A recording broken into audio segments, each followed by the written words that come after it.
Hello again. I'm Carol Fossey, I'm the author of the book on recruitment. And today we're looking at another in the series of tips how to interview. Today's tip is, before you ask a single question, understand what it is you're trying to get from the answer. What is the purpose of asking that question? There's only really 3 reasons to ask a question in an interview. The first is to establish or check facts. Do they have a driving licence, for example? The second is to create some rapport.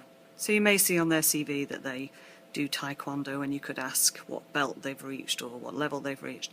And that's a rapport building question. The main bulk of the questions should be asked to elicit the information that you need to see whether they have the beliefs, the values, the attributes and the skills that you need for that job. There should be no other reason for asking a question. And if you are asking other questions, just ask yourself why. And avoid those simple questions that are asked in every interview that you may think are really good questions that actually aren't. Like, why should we hire you for the job and not the other candidates? Oh please, that's such a lazy question. First of all, they don't know the other candidates, so how could they possibly answer that question? What are you asking it for? What are you trying to achieve? If what you want to know is why they think they're suitable for the job, then ask that.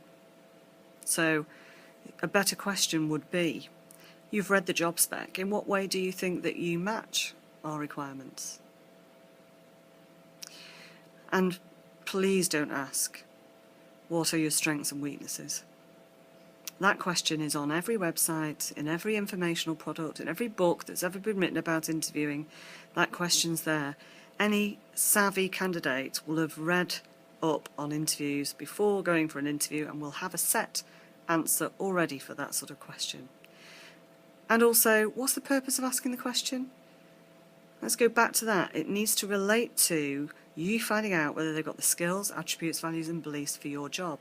Well, first of all, they're not going to tell you what their weaknesses are. Come on, they're there to sell themselves.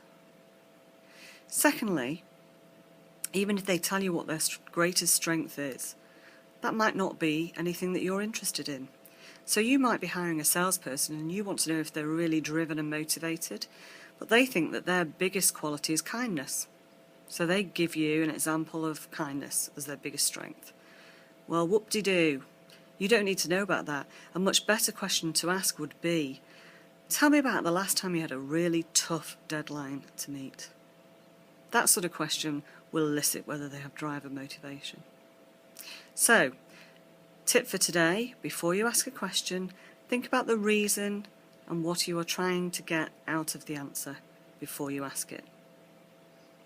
See you later for some more tips.